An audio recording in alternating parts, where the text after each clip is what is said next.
Today's featured presenter is Lynda Smith. Lynda Smith brings over 30 years of experience in marketing, sales, and general management across a diverse set of industries and has spent the last 20 years working in the area of high technology products and services. In her capacity as an SVP Marketing, Chief Marketing Officer for a number of companies, including Genesis Telecommunications Laboratories, Nuance, Genpact, Jive, WeVideo, and Twilio, Lynda has owned the full end-to-end marketing responsibility for the organization. She has successfully driven product marketing, product management, corporate marketing, field marketing, demand creation, channel marketing, developer outreach, marketing research, and strategy development. She is currently working as a consultant and advisor for a variety of startups, ranging from social robotics to cloud-based development services. She has experience in business-to-business consumer and developer platform companies.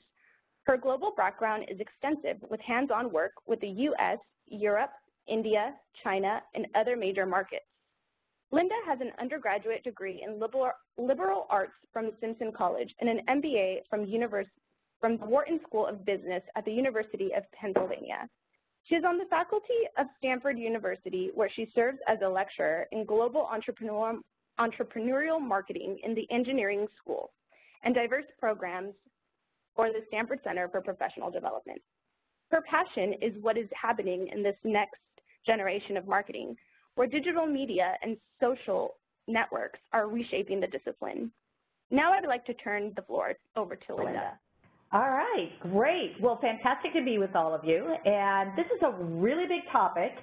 We're not going to be able to get through every possible detail, but I really have a goal today of being able to help you see where this world of growth hacking is really going. And so we're going to go through a number of things. I want to develop an understanding of what growth hacking is, because there's been a big debate about is growth hacking marketing or not. We're going to explore how growth hacking is and isn't like the traditional marketing you may have experience with. And then I want you to gain some basics so that you could start implementing growth hacking in your business. Now, I'm going to tell you, growth hacking has traditionally been really focused on online businesses. It's natural there. It's a fit, and you'll see that as we go through. But I've had some experience now, even working with a hardware company, where we've been able to take principles of growth hacking to really drive revenue and drive the business. So I want to give some perspectives on that as well. So we're going to be looking at growth hacking, how it's defined, the basics of growth hacking. We'll dive into your website, because that's the heart and soul of a growth hacking strategy, and then we'll get into process, testing, and tools. So the jury's out. Is it marketing or not? And it's really funny, because I'll get into conversations with people who have on their business card, head of growth, growth hacker, and you get this feeling from them of, no, it's not marketing, it's something totally different. Well, it is and it isn't. We're going to be talking about that, but I got to tell you, there have been some great brands with great growth stories that all really came back down to how they implemented these basic principles around growth hacking. So it started a while ago, and people will say, well, how long has this been around in business? How many years have people been doing growth hacking? Well, the reality is it does kind of date back all the way to 1996. Now, there was a company called Hotmail that you may or may not be familiar with, but they were really one of the first people who implemented some of the core principles that we now see as a part of everyday growth hacking. And it really came down to someone having to rethink how to do marketing based on an absence of money to spend. So they had to get super creative. Now, the way the Hotmail story goes down is that they were working with their VCs, and one of the VCs suggested, well, hey, why don't you use the product itself to be able to get other people to jump on? And so they created a backlink. So essentially every time you got an email from someone with a Hotmail account, it enabled you to click on that link, go back and sign up for an account yourself. So some might say that this world of growth hacking really started off back with Hotmail in 1996. Probably in modern terms, though, we really relate it back to around the 2010 timeframe. That's when the term was really coined, and it was coined by a gentleman by the name of Sean Ellis. And the reason he coined the term was he had had some great startup experience, some great exits, and everyone saw what this guy was doing in terms of marketing that felt different. And so they would hire him to really help him get them started on it, come in and get them off the ground. Well, he didn't want to be there full time. It was time for him to move on to the next venture, and so he needed to hire someone to step into his shoes. And he put out there a basic resume that said, hey, looking for a VP of marketing, looking for a chief marketing officer, and he wasn't finding the right skills coming through when he would do the interviews. So he decided, all right, I'm tired of doing this. I'm going to come up with a new term that better describes this individual, that better describes what I need. Henceforth, the term growth hacker was invented, and he went out with that resume and ended up getting the right type of people, or the right type of job description, and getting the right type of people on top of that. So what is growth hacking? Well, it lives in this very interesting intersection between the traditional discipline of marketing that we all know and product development. And when you look at the basic Wikipedia term, which I think is a very strong representation of this world of growth hacking, basically says it's a process. It's data-driven, and it has a lot of rapid experimentation in it. And when you think about the difference from the traditional world of marketing, the traditional world of marketing seems much more planned, especially when you get into large campaigns, the months, the weeks that go into planning it. It's not about that rapid experimentation necessarily. So I think when you really look into growth hacking, it's this discipline that lives at a very interesting intersection. It heavily involves product, but it's data-driven, and it also has this construct of rapid iteration. And we're going to drive a little more into that as we proceed here. So when you think about the mission of a growth hacker, it is about creating this self-perpetuating machine. And this is largely tied to this idea of using the product itself to grow the target audience. And we'll talk about how that's done. Aaron's from Everlane, stumbled upon, again, one of the leaders in this idea of growth hacking as a discipline, saw great success from it. But he really is the one who came back with this idea of it's about self-perpetuation. It's about getting the product itself to do the marketing for you. Having dug into this, having used the principles myself, this is how I look at it in terms of core tenets. So to start off, it does have this deep tie in product. And we'll be talking about, in terms of implementation, how people leverage the product to do this. It's dependent on virality. Going to go deeper into that as well. It lives in analytics. So this is back to that data-driven principle. It involves staying with the customer across the entire funnel process. Now, I will say the trend in marketing is for marketers to actually be more involved across the full customer life cycle. But here in growth hacking, the growth hacker, the leader, the head of it feels like I own every aspect because I've got to make sure that that product is doing what it needs to do to actually drive that growth. It's a company culture and it's a mindset. Again, going to give you some more details on each of these. So let's start off with the product. Yes, product has always been a part of the marketing discipline, and where I have been chief marketing officer, I've often had not only product marketing, but also product management as a part of my team. But here, growth hackers, they have to have the product. They see themselves as the people, the person who owns the product, and they see that product as that chief channel for growth. And they also see optimizing the product as a part of their job. So they really take seriously that they own that product. And when we talk about company culture, you'll see how there's a really interesting difference there in a lot of the companies that apply growth hacking. But product is central to what they're trying to do. Virality, a little more on that. Getting your product out there in such a way that it spontaneously will drive growth really becomes a big focus. The virality stems from it being engineered into the product itself. So this goes back to ideas like the backlink, and we'll go through a whole list of these in-product tools that are actually used. So a growth hacker is looking every day at how do I make this go viral? And when you think about it, just a few quick rules on virality. First of all, rule number one is make it easy for others to spread your product. Backlink, Hotmail, we talked a little bit about that. It's also about provoking this desire to spread the product, to have the product just be something that everyone wants to share out. And then rule number three is finding ways to do all of this without spending very much money. So virality is very key to all of this. And again, the reason why the growth hacker feels they own the product is that product has to be pretty darn special to create that notion of virality. Analytics. So The first day that a growth hacker gets on the job may be different than any other position that you see. He or she dives in and really looks at what are the event-based analytics that I need to understand. What's going on with the product? How are people using it? How's sign-up going? How are people going through the sign-up flow? And then they'll sit down with anyone that touches somewhere where they need analytics and really look for how are we going to wire this product? How are we going to wire the website so I get the analytics I need to drive growth into the company?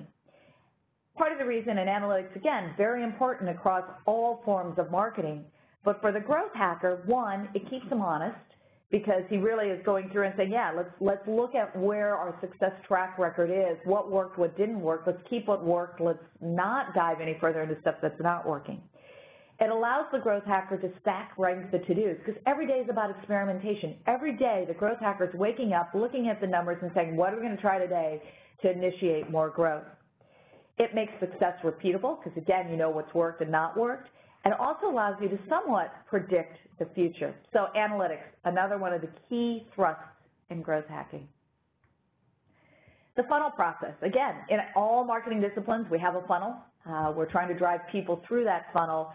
Here, the growth hacker thinks about owning all the steps: acquisition, activation, retention, revenue, and then that referral that drives that virality. So keen interest in owning everything that touches the funnel.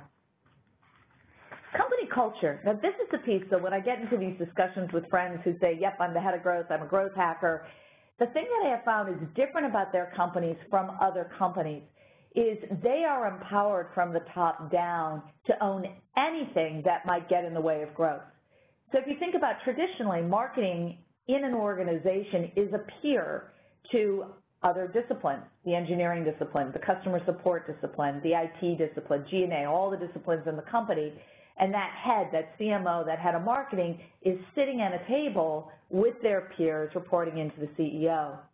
What I've found in the culture of companies that are truly embracing this idea of growth hacking is the CEO has essentially told those peers, hey, you work for me, but you also work for our head of growth.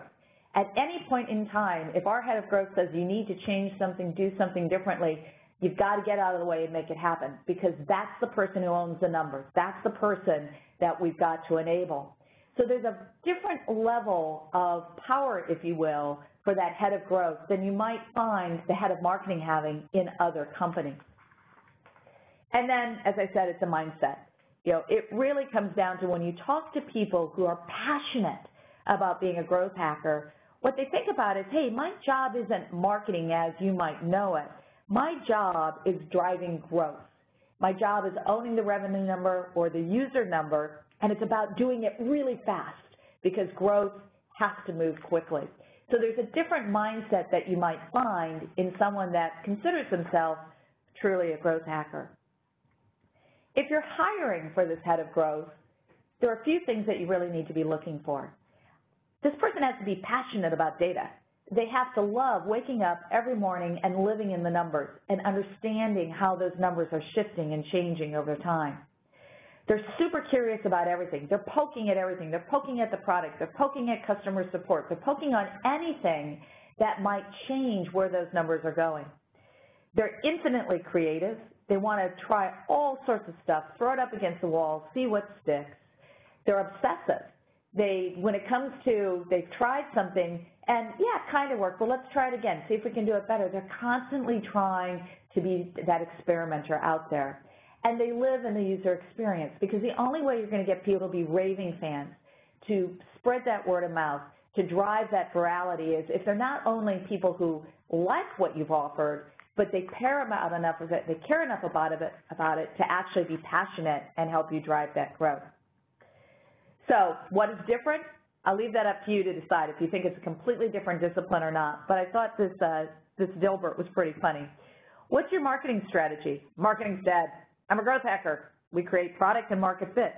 We find scrappy ways to get the word out, and we optimize with data to grow. What part of that isn't marketing? It's all in the hubris. So it gives you a little bit of an idea of the growth hacking, how it's defined, how it may be a little bit different from what traditional marketing looks like. But let's get into what's probably really important to you. the basics of growth hacking. So I talked about the fact that growth hackers feel like they own the whole funnel. You saw a 5-step funnel that I had in the front section of our discussion today.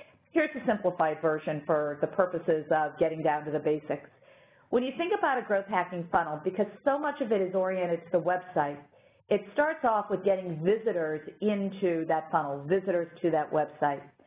Then it's about activating members, and what Activate really talks about is it's taking an action that is an indication of relationship. Now that may be buying something, it may be signing up for something, it may be something as simple as stepping into some type of a trial, but it's getting that action that says, all right, I'm interested in going further with you. And then it's about retention. And retention is about getting people to use that product regularly or use that service regularly. So you're looking at visitors, activation, and retention, and we're going to dig deep into each of those and some of the basic principles a growth hacker uses. Now, conversion rate relative to that funnel is something that a growth hacker is constantly looking at. And that conversion rate really is, again, that idea of when you move through each section of that funnel, what's going on in terms of my conversion rates from getting people there to activating them to actually retaining them. And the other thing that a growth hacker is constantly thinking about is, boy, if I change something at one stage in this funnel, it may have repercussions elsewhere. So, for example, maybe I've amplified the number of users to the top, but they're not the right users. So my conversion rate into activation may greatly change. Or perhaps now I've got people activating, but the way that I did it made it everyone activate, but I'm not retaining anyone. So a growth hacker is looking at those conversion rates also as indications of, are my programs working to move people through that funnel? Now, a question that we often talk about is, what is the truth about conversion rates? What is a good conversion rate? What should my conversion rate be? Well, the reality is you need to know what they are for your own funnel, and then you have to decide where you want to move those.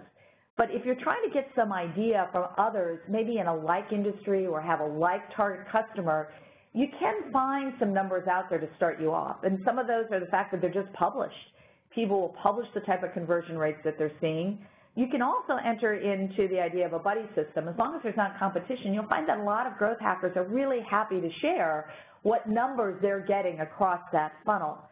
So when you're thinking about conversion rates, you want to start with a baseline. That can be your own baseline, or you can find someone else out there that might have that data. So let's talk about how we actually get people moving. Let's talk about getting visitors. There are essentially 3 ways that visitors will get into your funnel. One is the pull methodology, so they find you. Some people call that inbound marketing, so it's enabling people to find where you live. There's pushing, so really going to where they are. Some people would equate that to what we normally call outbound marketing.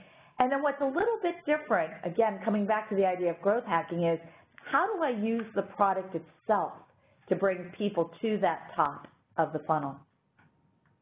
So pull tactics. You'll find that a lot of these are content-oriented, so it's things like the blogs, guest blogs, podcasts, videos, ebooks, visual assets like infographics. It's that realm of content marketing that has become so popular. It's search engine optimization, super key. It's such a great tool because you can do it with a relatively low level of spend. And we all know that organic search is better than paid search in terms of the types of people that actually come and activate. It's social media, which you're all familiar with. And finally, it's this idea of leveraging other people's audiences. So let me give you a great example of that. When Airbnb first started out in their marketing effort, they were looking at, well, how do we get people to jump on board and start really working with us from an Airbnb perspective, being our customers, because it's really hard to find customers when you're starting off. And what they did was they leveraged Craigslist.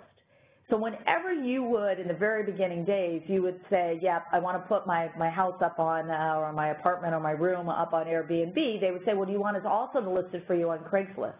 And people would opt in or opt out. Well, most people opted in, and the great news was, so now you had people that had signed up to be a part of Airbnb, but you were actually using Craigslist's network of people to advertise that you had this unit available. So they were leveraging someone else's network. So a little bit different tactic that you see in the growth hacking environment is this idea of leveraging other people's networks. But for the most part, Getting people to the top funnel through pull looks a whole lot like traditional inbound marketing. Let's talk about the push tactics. Again, will look a lot like what you see in traditional outbound marketing. It's public relations. It's purchase ads, AdWords, display ads, social ads, retargeting. I'm going to come back to promo swaps. It's email marketing, it's webinars, it's contests. It's the stuff you would traditionally do in an outbound marketing environment. Promo swaps is an interesting one because, again, you get this real friendship going in the growth hacker world. And it's this idea of, hey, why don't we swap tweets? I'll tweet for you, you tweet for me. Let's swap Facebook posts. I'll post for you, you post for me.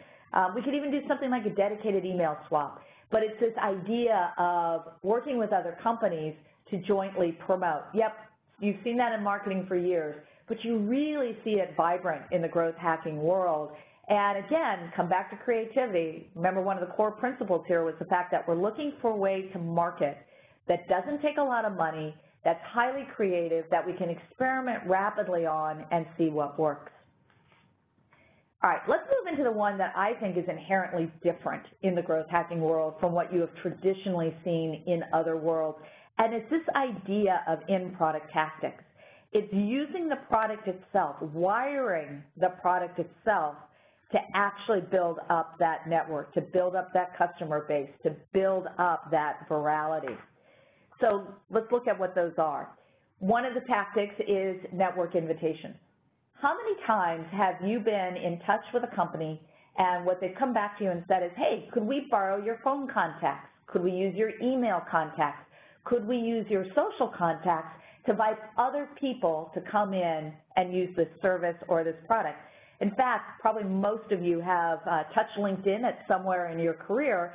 The way they got started was by using your email list. They would ask you, do you mind if we send out an offer to everyone that's in your email address book and invite them in to be a part of LinkedIn? So this idea of network invitations is a big one for being able to get people onto the product. Social sharing, that's probably familiar with everyone. It's making it very easy to be able to have people get the word out through their social networks. API integrations. Okay, this really gets at the heart of tying products together. It's integrating your product with an existing network.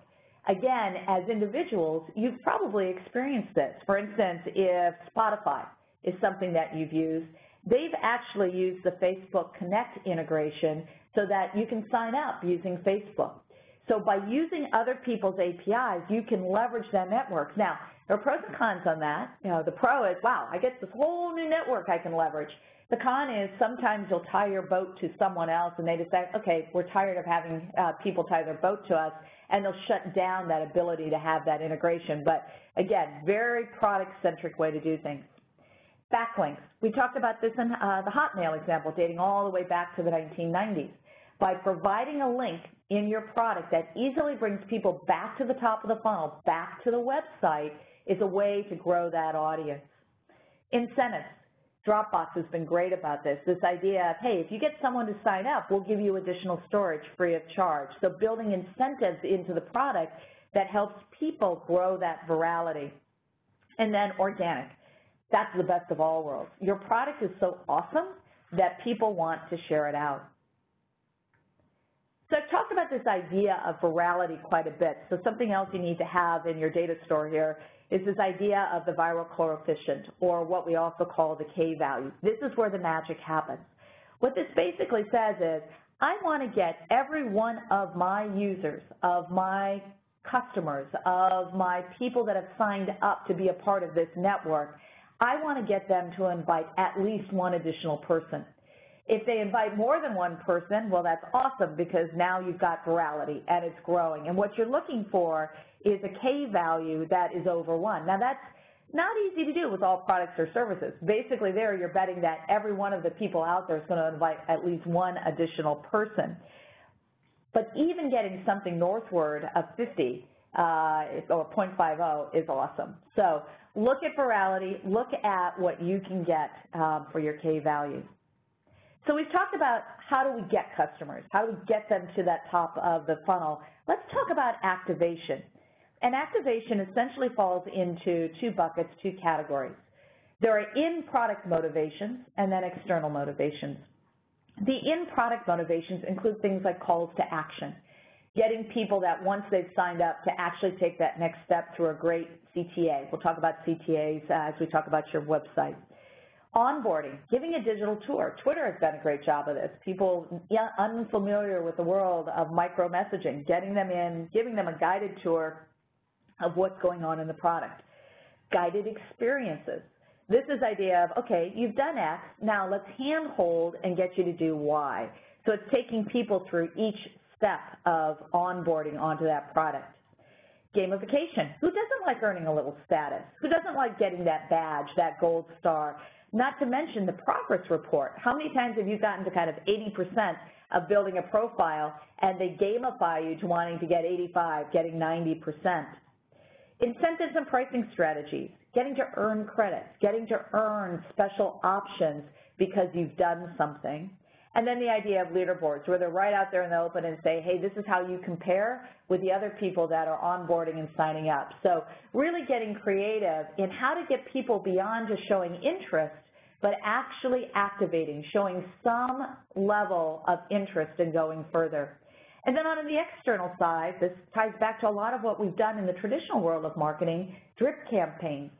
So someone has signed up, and now they haven't gone to the next step. You remind them through other channels, like emails. So activating, very key, second stage in that very simplified funnel. And then the last stage comes down to the idea of retention. The only way this works is if you've got people that are so happy with the product that they're word of mouth for you, they're inviting other people in, they're making it go viral. Well, that only happens if you've retained them. So again, we have two categories of retention that you typically see. There's planned and there's organic. So planned is where you're taking really control, if you will. First one is speed to value. At Twilio, one of the things that we looked at is once we had a developer that had signed up for an account, getting them onto the API, we wanted to make sure that they had that instant gratification of, oh, wow, this is awesome. So Twilio was a platform that allowed developers or allows developers to bring in messaging and voice into their applications. So one of the campaigns we had was a Hello World campaign that gave them speed to sending the first text message. And it was amazing. People were so excited that they had actually sent a text message with their app. Customer communications. All right, this ties back into things we do in the traditional world of marketing. Keeping customers informed, feeling a part of the company, feeling a part of where things are going, using things like newsletters to keep people excited about being connected into your product and your company.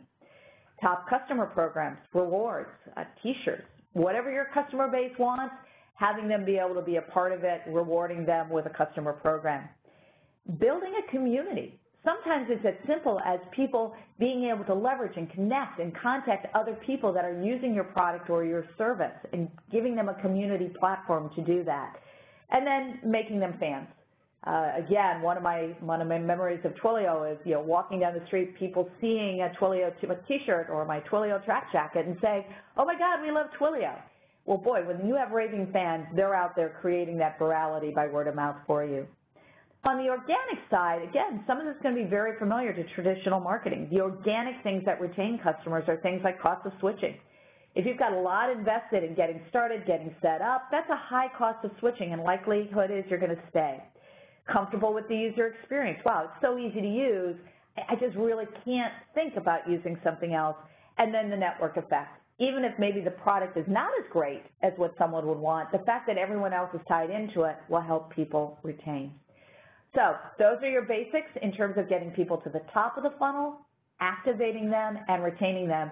And believe me, we could actually go into all of those in much more detail, but that gives you the basics. So let's talk about your website. The reality is the website is, for a growth hacker, the front door. It is how people find them, they activate, and even retain in the long run. So when you think about the web page, what you want to think about is the top of the funnel is really that persuasive end. It's the home page. It's product and services page. It's basic information pages.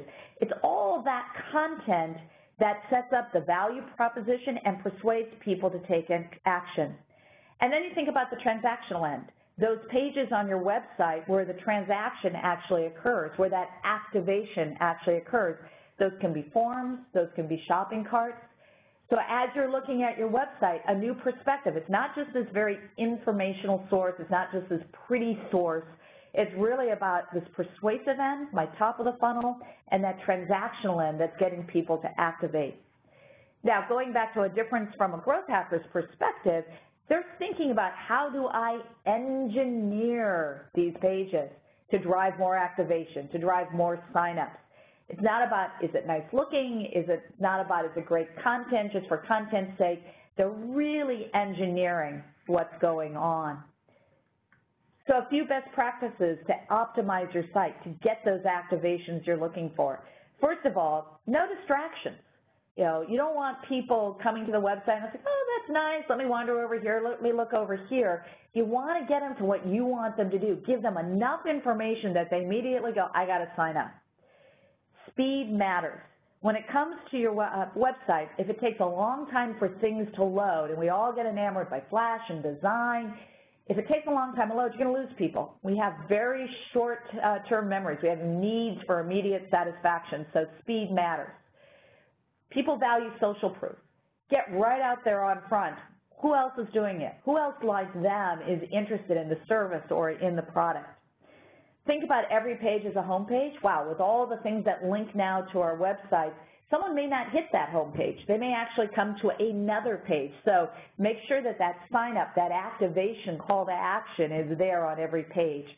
And then think mobile. We are a mobile generation. We're a mobile world. Think mobile first because you may actually see your activations happening from a mobile channel.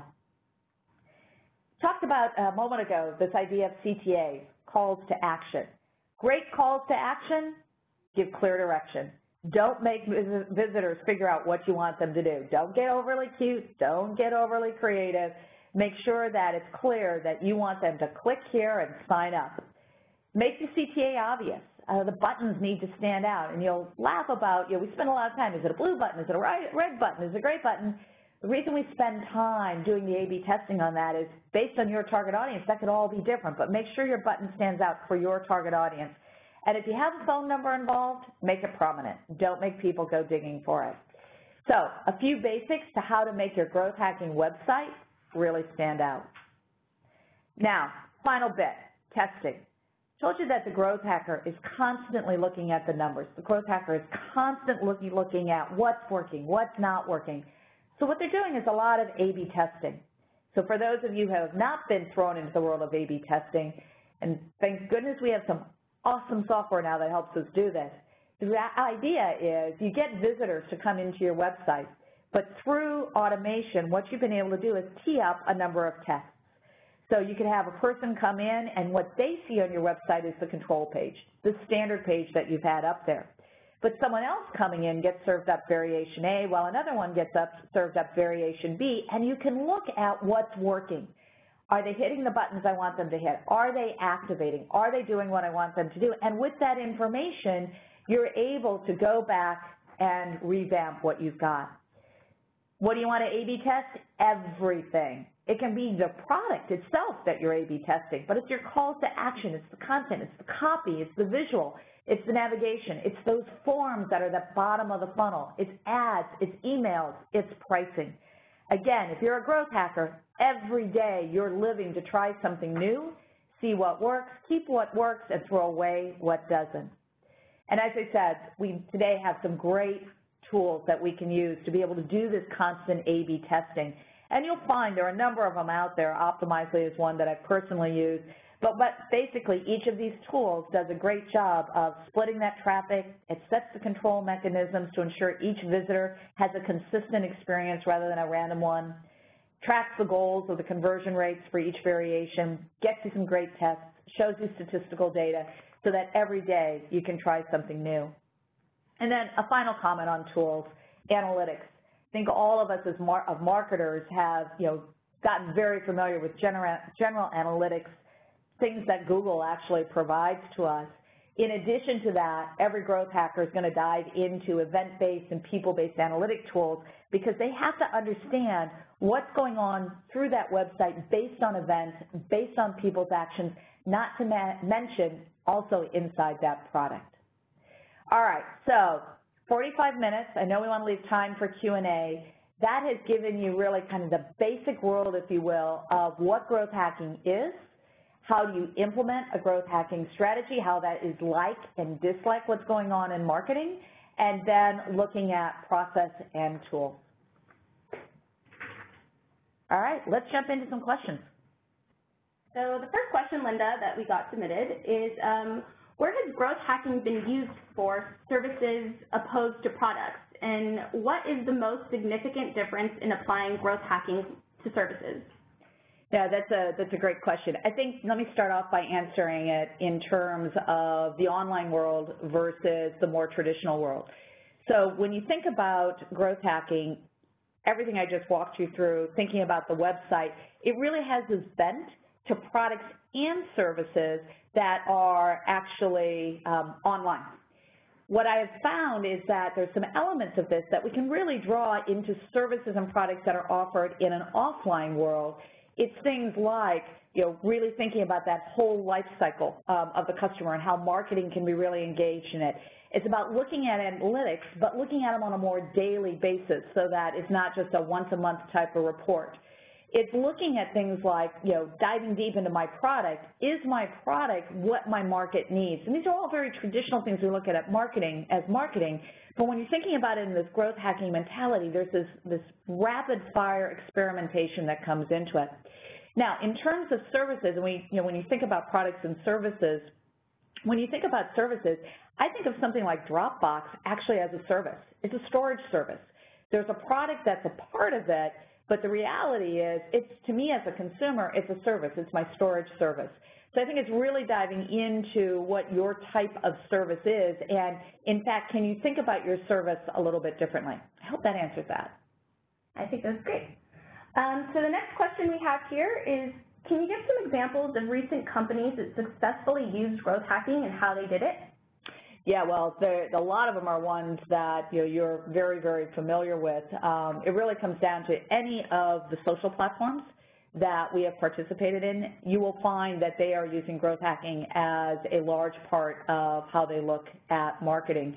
And they're using a lot of the in-product tactics, but they're also constantly every day driving into looking at the product. Is it offering the features that my online customer wants? LinkedIn, long time ago, really got started this way. They continue to operate that way. Think about the gamification you have, and I use LinkedIn because as professionals, most of us are familiar with that social platform. Think about the gamification that goes on constantly with them telling us how we can improve our profiles, how much further we can go along. You've seen a lot of the companies that appeal out to developers, like the Twilios of the world, are using a level of growth hacking in what they're doing to drive those conversions.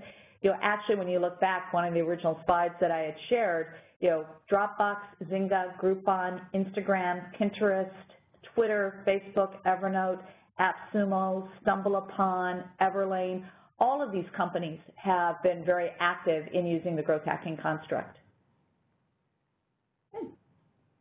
So another question we have here is, what in your opinion is the best practice for a startup to build a culture of growth hacking? That is an awesome question. First, get to your CEO really fast, or if you're the founder, get your head around it. It really does start top down, and so it, I think, really comes down to sitting down with the founders, sitting down with the CEO, and really thinking about, when we look at our approach to how we're going to drive growth, do we see this as something that we want marketing driven? And if so, then really starting to lay out, and I had listed the kind of core tenets, getting everyone's heads around that. How are we going to use the product for this? How is the head of growth involved and able to really drive and touch all the disciplines to make this happen? So, think that the way I would approach it, if I were coming into a company, I would say, sit down with the top management and say, is this right for us? Understand and listen to the reasons why it may or why it may not, and then really, working with the management team to say this is what it's going to take for us to really execute on this. So it's got to be top down. The hard part would be if you went in bottoms up. I've just been hired as the new CMO, the head of marketing of this startup, and I'm going to go do growth hacking, and no one from the top is acknowledging that this is how we're going to drive growth in the company, and then you'll just constantly be hitting brick walls. Okay. So we have another question here that says, Traditionally, marketing takes a long view on bad news or bad mentions in popular media because eventually it'll be forgotten and name recognition benefits eventually outweigh the short-term losses. Does this concept hold true in growth hacking as well? I would say not. And I would also, from my own perspective, and I've worked both in the startup world as well as very large companies, so I'm really familiar with what you're putting forward there. I would say because of the advent of social media, that the reality is all companies, growth hacking companies and traditional marketing companies, are acting much more quickly across bad news because they just can't let it fester out there. Now, they may have different strategies about how they're going to do it, but it's very hard to let things just fester because they just don't go away the way they used to. I can tap into my own career without giving specifics and say there are so many times that I have seen where maybe there was one bad review, one bad comment, and wouldn't you know it, every time you do a Google search, it comes back up on page one. It's just like, I wish I could bury it, but I can't get it off the radar. So I think all companies now, quite frankly, are having to take a more proactive, a more rapid-fire approach to how they handle the bad news that's out there. Now, putting that aside, knowing that there are some very large traditional organizations that are a little slower to move on that, in a growth hacking world now, you got to constantly be reacting, responding. You don't just wait for something to go away. I think also in the companies that I've watched and companies I've been in that are applying growth hacking, there's much more transparency in terms of interacting with that target audience.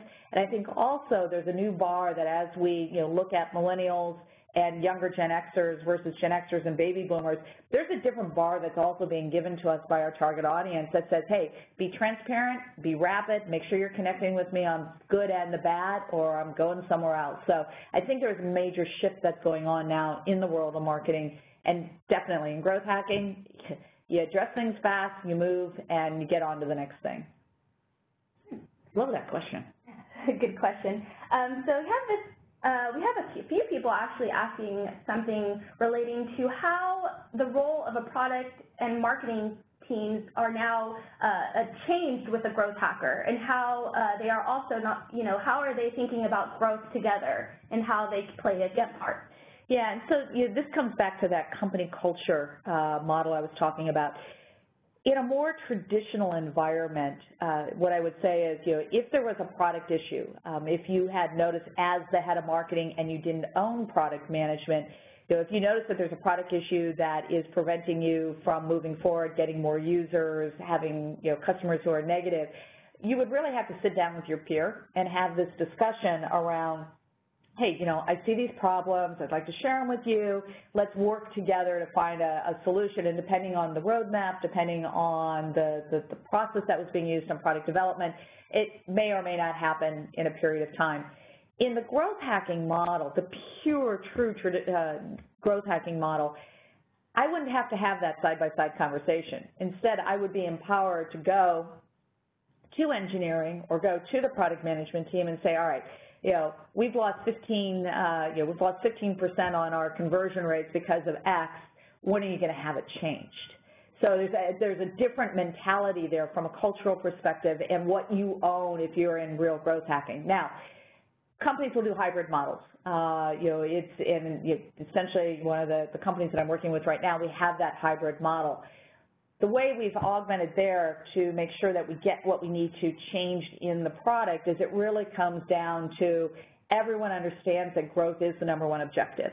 And everyone's into it saying, all right, we're all going to look at the numbers every day. You're responsible for them and driving them as the head of growth, but we're all going to be looking at those numbers each day. And you find that when you create this culture of, hey, it's about growth, that's our number one objective, even if you don't own it, you can't go and say, engineering, do it. Because everyone gets that that's the fundamental goal, you'll find a lot more willingness to be a part of it. And then it's on your shoulders to produce the reports, put up the bright, shiny panels, have monitors that are constantly showing the numbers to get the culture thinking about a growth culture. Great. So I think we have time for one more question. So we have a lot of people asking, you talked a lot about some of the tools and strategies for a growth hacker, but in your opinion, which are the most effective, if any, which are the ones that we need to focus on in order to be a great growth hacker? Yeah, good question. So first of all, I would say, it always comes back to who your target audience is. And whenever I look at doing anything at marketing, I always come back and I call it the who. I always come back to trying to figure out who's my target audience. And I ask questions like, how do they learn? Where do they live? What is their temperament towards, marketing? And I try to really get in their shoes, because any tactic you deploy, it may be a great tactic, but if it isn't in line with how your target audience thinks about the world, it's not going to go very far. So I would first say, think about who your target audience is, really do that sub-segmentation, really get into their shoes, really understand that individual you're trying to cater to. And out of that will fall the tactics. Now, from a growth hacking perspective, what I would say is it is the end product. If you have that opportunity because you have an online product and you are using your website as the main way that you're driving growth, it's going to be really looking for what can you do in product that will spawn other people's interest. So it goes back to really that full list of in-product tactics. And again, it's very specialized to what your product or your service is. But again, think about your consumer, think about your customer. And by the way, this can be done in the B2B world or the B2C world. Get in their shoes, and that will drive which of those tactics are going to be most useful. Thank you, Lynda. Great. And also thank all of you for attending this webinar. I hope you learned something new about growth hacking, and we look forward to seeing you next time in our next webinar. And if you want more information, please contact us or look at our website at create.stanford.edu. Thank you, everyone.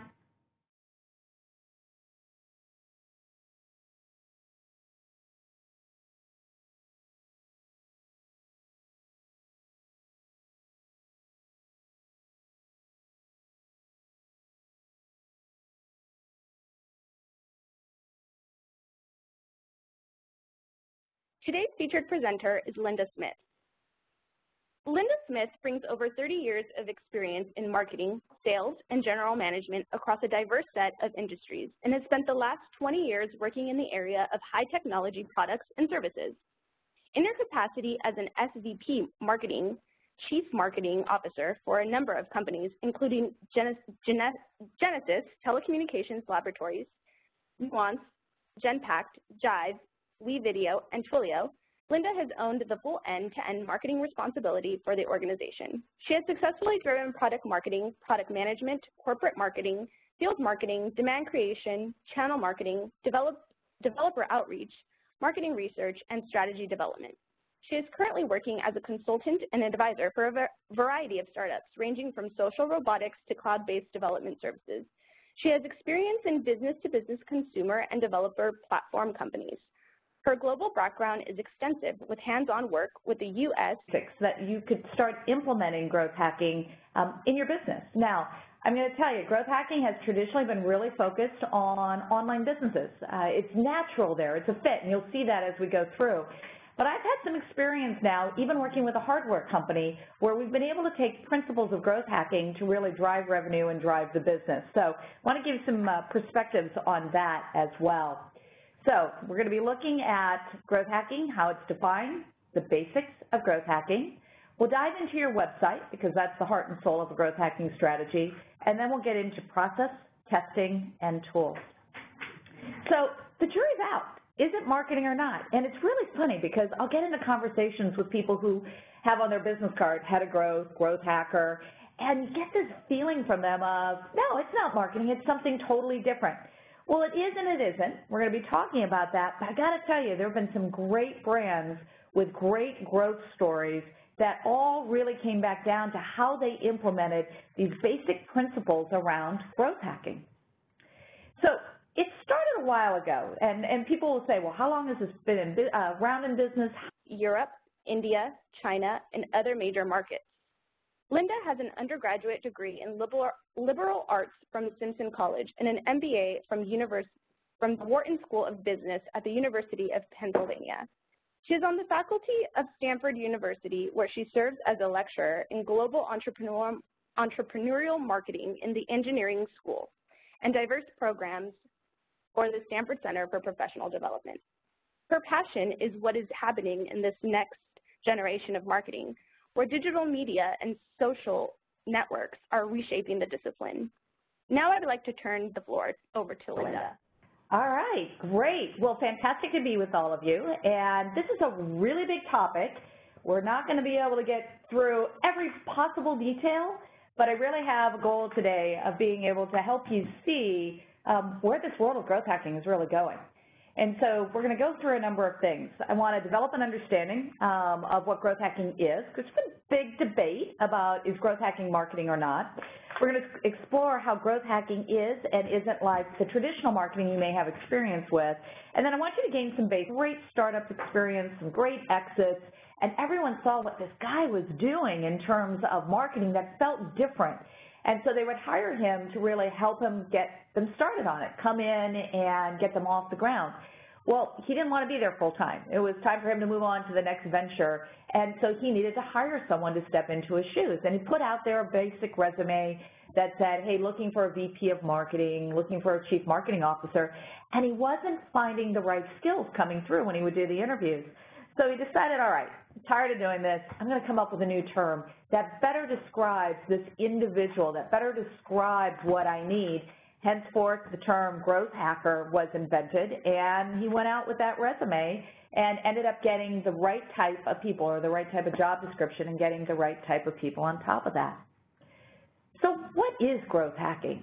Well, it lives in this very interesting intersection between the traditional discipline of marketing that we all know and product development.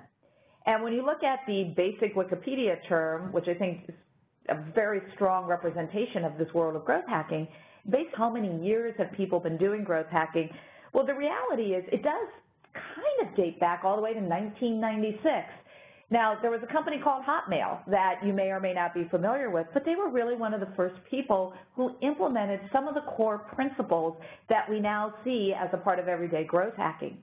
And it really came down to someone having to rethink how to do marketing based on an absence of money to spend. So they had to get super creative. Now, the way the Hotmail story goes down is that they were working with their VCs, and one of the VCs suggested, well, hey, why don't you use the product itself to be able to get other people to jump on? And so they created a backlink. So essentially every time you got an email from someone with a Hotmail account, it enabled you to click on that link, go back and sign up for an account yourself. So some might say that this world of growth hacking really started off back with Hotmail in 1996. Probably in modern terms, though, we really relate it back to around the 2010 timeframe. That's when the term was really coined, and it was coined by a gentleman by the name of Sean Ellis. And the reason he coined the term was he had had some